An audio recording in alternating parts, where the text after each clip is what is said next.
नमस्कार मित्रांनो, आपण नेहमी नर्सरीतून फुलं झाडं फळझाडं आणतो, परंतु त्या झाडांची निगा कशी राखायची याची आपल्याला माहिती नसल्यामुळे कधीकधी ती आणताना निरोगी असतात, परंतु नंतर लवकरच कोमेजून जातात. तर ह्या झाडांची निगा कशी राखायची याविषयी आपल्याला मार्गदर्शन करण्यासाठी आपल्यासोबत आहेत श्रीयुत प्रकाश कोकल. तर त्या झाडांना औषध पाणी कसं करणं, खत पाणी कसं करणं, त्याची निगा कशी राखणं याच्याविषयी आपण त्यांच्याकडनं माहिती घेत आहोत. नमस्कार कोकल साहेब. नमस्कार.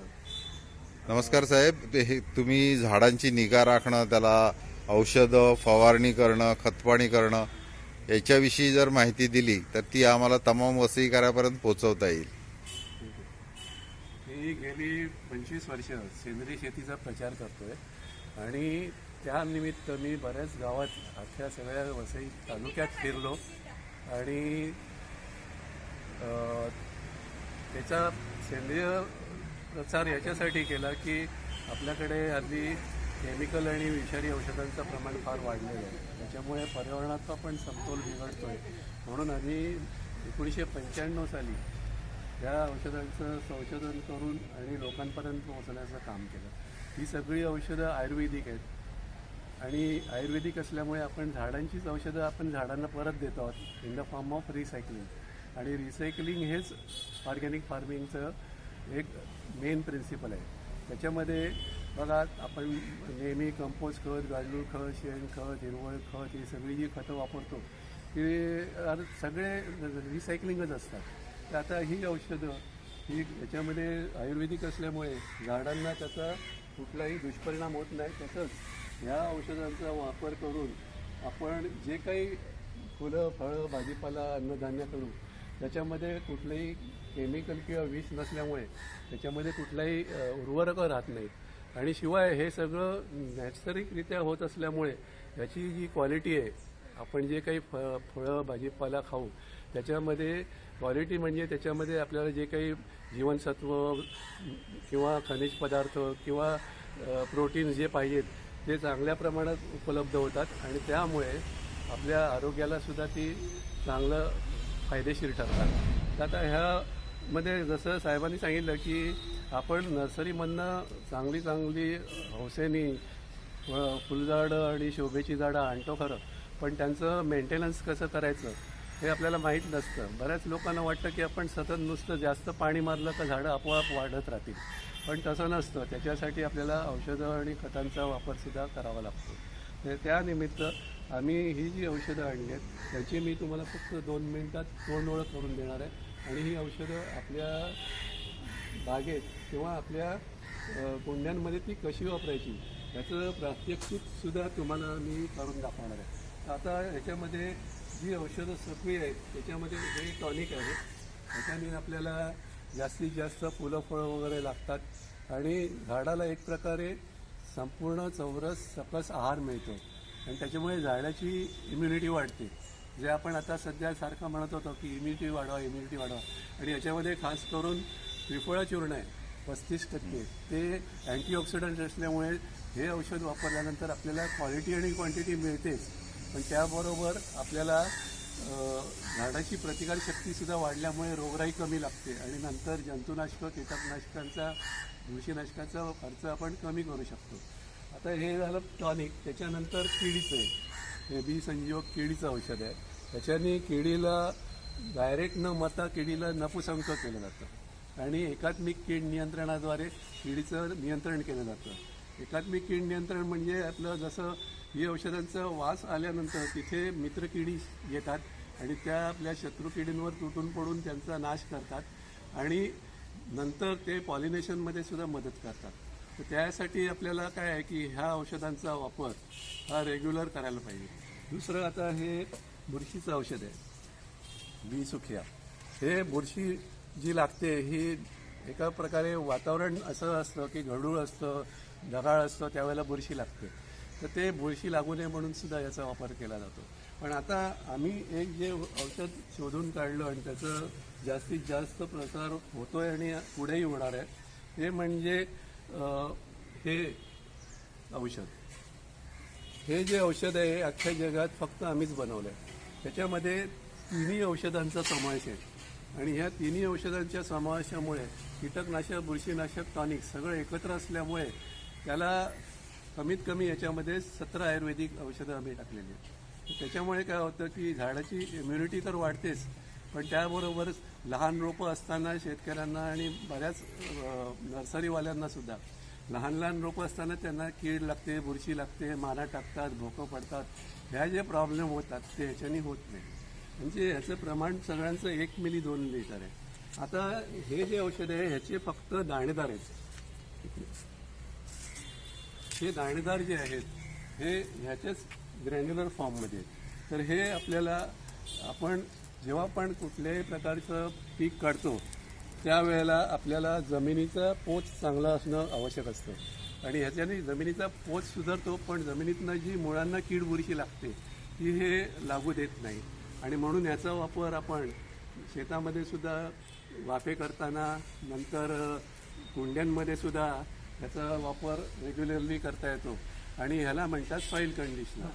आणि सॉईल कंडिशनर म्हणजे तुम्ही जेव्हा जमिनीचा पोत चांगला आहे म्हणता, आणि ऑर्गॅनिक फार्मिंगमध्ये एक महत्त्वाचं आहे की सगळे ऑर्गॅनिक फार्मिंगचे जे स्टॉलराईट आहेत ते आपल्याला सॉईल कंडिशनिंग करण्याचंच नेहमी सांगत असतात. म्हणजे जमिनीचं जीवाणुबळ वाढणं, जमीन जिवंत ठेवणं आणि जमिनीचा ह्युमस वाढणं, हे सगळे कार्य एका ह्या दाणेदारमुळे होऊ शकतं. आणि हे केल्यानंतर त्याच्यात खास करून आपल्याला जर बघितलं तर कुंडींमध्ये ना लाल माती असते आणि ती सारखं पाणी पडून पडून कडक बनते आणि त्याच्यामुळे मुळं न पसरल्यामुळे आणि जास्त ओलावा राहिल्यामुळे मुळं कुजून झाडं मरू शकतात. हे तुळशीच्या बाबतीत फार दिसतं आणि त्याच्यामुळे हे जर आपण टाकलं तर कसं टाकायचं ते मी तुम्हाला दाखवणारच आहे. पण ह्याच्यानी माती भुसभुशीत होते, मातीला मुळांना एरेशन मिळतं त्याच्यामुळे, आणि मुळं चांगली मजबूत आणि निरोगी वाढल्यामुळे पुढे वरती त्यांना फुलं फळं जास्त लागतात. आणि हे दाणे जे आहेत हे आपण खताबरोबर मिक्स करून टाकायचे असतात. आता इथे आपण कुंड्यांमध्ये टाकतो आणि कुठलंही खत किंवा औषध वापरताना आपल्याला मीडिया वापरावी लागते, म्हणजे माध्यम. आता ही औषधं वापरताना आपण पाणी वापरणार आहोत माध्यमसारखं. तर ह्याच्यामध्ये आम्ही इथे शेण, माती, राख असं एक किलोचं इथे आम्ही ठेवलेलं आहे. त्याच्यात हे मी मिक्स करून तुम्हाला दाखवणार आहे.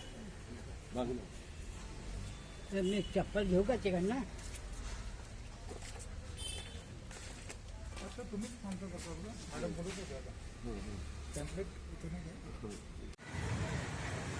मित्रांनो, आपण आतापर्यंत सगळी जी माहिती गेली त्याच्यामध्ये एक कटाक्षाने सांगायची माझी सवय असते की ही औषधं आयुर्वेदिक असल्यामुळे तुम्ही घराच्या आत, बाल्कनीमध्ये किंवा अंगणात किंवा कुठेही जरी यांचा वापर केला तर याच्यामध्ये घाण वास तर नसतोच, पण ती केमिकल किंवा विषारी नसतात. त्याच्यामुळे आपण घराच्या आत किंवा कुठेही याचा वापर करू शकतो आणि याच्यामधनं जे काही आपल्याला फळं, भाजीपाला, अन्नधान्य मिळणार आहे ते रेसिड्यू फ्री असतं आणि पौष्टिक असतं. कारण आपण हे सगळं जे काही करतो ते निसर्गाला अनुसरून करत असतो, निसर्ग चक्राला अनुसरून आपण करतो, हे आर्टिफिशियल नाही आहे.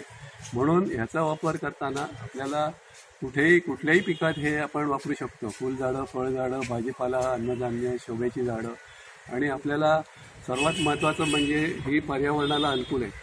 म्हणजे जो कोणी आपली ही औषधं वापरेल तो पर्यावरणाचा समतोल साधायला सुद्धा फुल ना फुलाची पाकळी मदत करतच असतो. असं ह्या औषधांचा वापर ही काळाची गरज ठरलेली आहे. तर आपण सर्वांनी या औषधाचा वापर करावा. जास्त माहितीसाठी मला केव्हाही तुम्ही प्रकाश कोकल 9833531143 हा माझा नंबर आहे. या नंबरवर केव्हाही अख्खा दिवसभर केव्हाही फोन करून माझ्याकडनं तुम्ही जास्त माहिती मिळवू शकता. थँक्यू.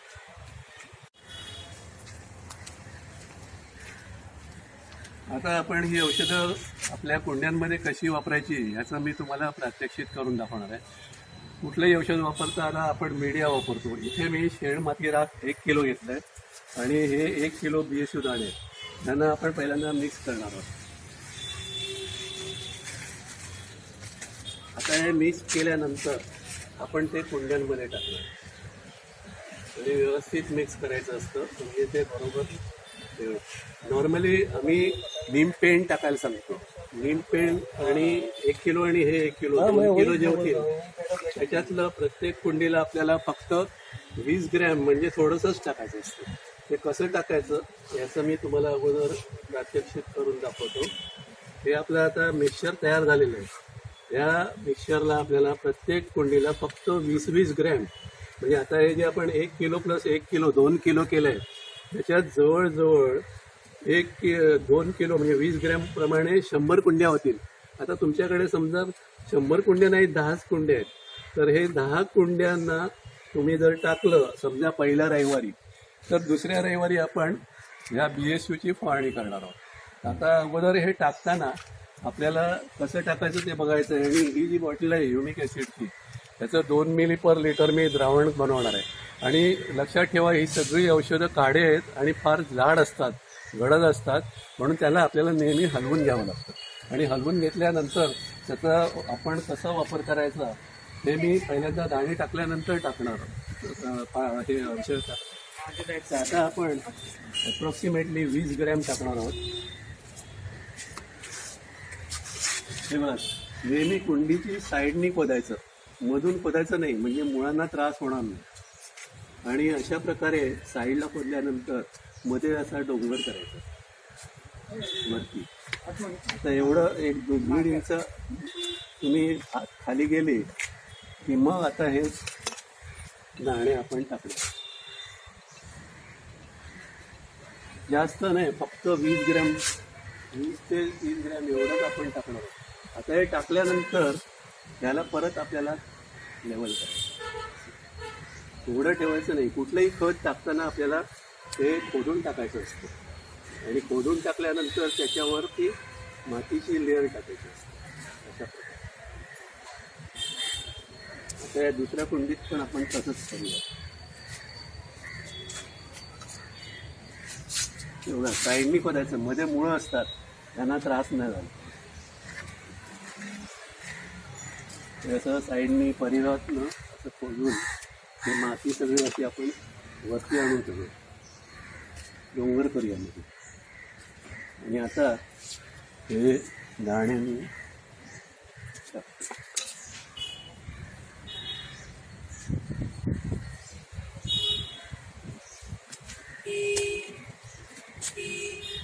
आता परत ह्याला आपण माती मिसळून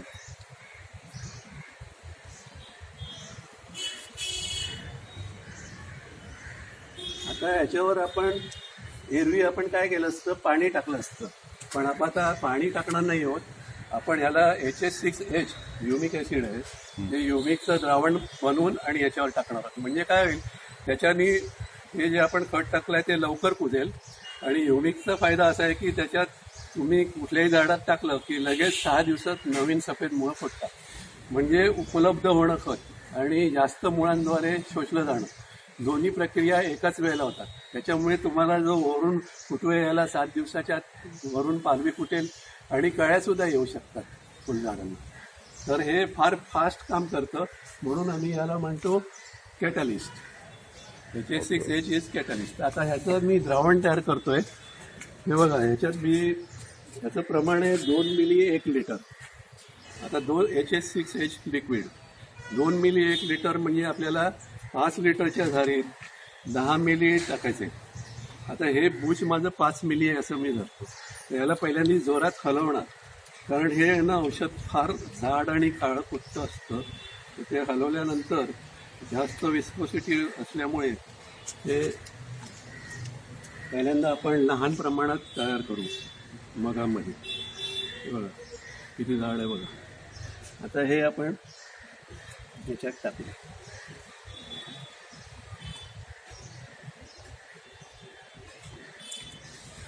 ही मी ऑलरेडी जवळजवळ पाऊण सारी भरून ठेवलेली आहे. त्याच्यामध्ये आपण हे डायरेक्ट न टाकता असं त्याला मिक्स करून टाकणार आहोत. कारण हे न जर आपण डायरेक्ट टाकलं तर एवढं जाड आहे बघा मलाईसारखं ते जाऊन खाली बसेल. म्हणून अगोदर ह्याला आपल्याला चांगलं व्यवस्थित मिक्स करायचं. आता हे मिक्स झालेलं आहे. आता आपण हे त्याच्यात टाकणार आहोत आणि असं धार टाकायची म्हणजे ते घुसलं नाही. दूधवाला भैया कसं घुसळून दूध देतो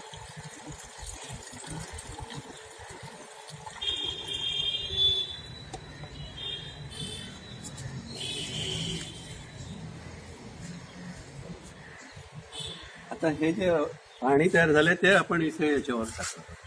तर या प्रकारे आपण याला हे करायचं. हे चालेल. आता हे तुम्ही आज समजा रविवार आहे असं आपण धरू, तर पहिल्या रविवारी तुम्ही हे केलं सगळं. आता दुसऱ्या रविवारी आपल्याकडे जे BSU लिक्विड आहे त्याची आपण फवारणी करणार आहोत. तर फवारणीचं काय प्रात्यक्षिक करायची काय खास गरज नाही आहे. फक्त एकच की तुम्हाला ही सगळी औषधं जोराने हलवावी लागतील, कारण हे काडे विस्कस असतात, ते खाली लवकर येत नाही. आणि फवारणी करताना लक्षात ठेवा हे उघडावं लागेल. आणि हे बुच जे आहे ते 2.5 मिलीचे आहे. म्हणजे आपण जेवढं मिली घेऊ त्याच्यात दुप्पट लिटर पाणी बनणार. तर आपल्याला पाहिजे बारका आपल्याकडे असतो सगळ्यांकडे 1 लिटर जास्तीत जास्त असतो, म्हणजे अर्धा मिली फक्त पाहिजे आपल्याला. तर आपण 1/5 ऑफ दिस म्हणजे एवढं सगळं घ्यायचं, काढून पाण्यात मिक्स करायचं आणि फवारणी करायची. तर हे जो शेड्यूल आहे, पहिला रविवार आणि दुसरा रविवार फवारणी, दुसरा रविवार आणि चौथा रविवार फवारणी, पहिला आणि तिसरा सॉईल ॲप्लिकेशन, दुसरा आणि चौथा फवारणी, हे शेड्यूल आपण नेहमी मेंटेन करायचं. या आणि सगळं काम लक्षात ठेवा, सगळं काम आपल्याला संध्याकाळी करायचं आहे. पाणी मारणं, औषधं टाकणं, फवारण्या करणं, सगळं काही काम संध्याकाळी करायचं असतं. कारण तुम्ही म्हणाल की संध्याकाळी का? कारण संध्याकाळी टाकलं तर त्याचा ओलावा रात्रभर राहतो. नंबर 2, कीड ही नेहमी संध्याकाळी बाहेर पडते, ती काय सकाळी किंवा दुपारी नसतेच. म्हणजे कीड नसताना कीटकनाशक, बुरशीनाशक मारणं हे काही योग्य नाही आहे. त्याच्यासाठी आपण ह्या नियमाचं बरोबर पालन केलं पाहिजे. कारण नाहीतर मग आपण हे तसं जर व्यवस्थित केलं नाही तर आपल्याला नंतर तसे रिझल्ट पण मिळणार नाहीत. पण ह्याचं गेली अनेक वर्ष, जवळजवळ 25 वर्षापासून लोक याचा वापर करतात आणि सगळ्या प्रकारमध्ये त्यांना चांगले रिझल्ट मिळतात. बरं कोकल साहेब, ही औषधं कुठे उपलब्ध होऊ शकतात? हां, ही औषधं देवतलाव सोसायटीमध्ये आहेत आपल्या वसईला. आणि त्यांची एक ब्रांच आहे, पूर्वी होळीला वगैरे होत्या, पण आता त्यांना काहीतरी टेक्निकल प्रॉब्लेम असल्यामुळे ते आता आगाशीला जी उंबरगोठण ब्रांच आहे तिथे पण मिळू शकतील. या 2 ठिकाणी. आणि ज्याची मोठ्या लागवडी आहेत किंवा ज्यांना माझ्याकडून काही मार्गदर्शन पाहिजे असेल तर ते आत्तासुद्धा केव्हाही आमच्याकडे येऊन, आमच्या बंगल्याच्या मागे आम्ही एक शेड बनवलेलं आहे, तिथे मला येऊन भेटू शकतात आणि त्यांना मी फ्री टेक्निकल नॉव देणार आहे. तुमच्या गावातल्या लोकांकडून मी कुठलाही चार्ज करणार आहे. सर फोन नंबर तुमचा पुन्हा एकदा सांगितला तर बरं होईल. माझा फोन नंबर आहे 9833531143. प्रकाश कोकल आणि आनंद बंगला. तुम्हाला केव्हाही माझ्याकडे येता येत नसेल तर तुम्ही फोनवर सुद्धा मला कॉन्टॅक्ट करू शकता. आणि याच्यात आपल्याकडे फार्म हाऊससाठी लागणारे मोठमोठ्या पॅकिंगसुद्धा आहेत, त्याचा जास्तीत जास्त वापर केला जातो. सगळ्या औषधांच्या अशा मोठमोठ्या पॅकिंग आहेत, त्याचं प्राईस लिस्ट पण आपल्या याच्यात दिलेलं आहे, ते तुम्ही बघा. आणि माझं सगळं लहानपण आणि माझा जन्म हा वसईत झालेला आहे आणि मी म्हणून असं समजतो की आता जिथनं सुरुवात केली तिथेच मला त्या लोकांनी ज्यांनी मदत केली त्यांना आता माझं कर्तव्य मी त्यांना मदत करावी. Thank you very much. Thank you sir Kokal Saheb, खूप छान माहिती दिली. मी आमच्या चॅनलतर्फे आणि वसईकरातर्फे तुमचा धन्यवाद व्यक्त करतो. आणि तुम्ही अशीच वसईवर नेहमी प्रेम पुढेच आपलं राहू दे अशी आशा व्यक्त करतो. Thank you very much.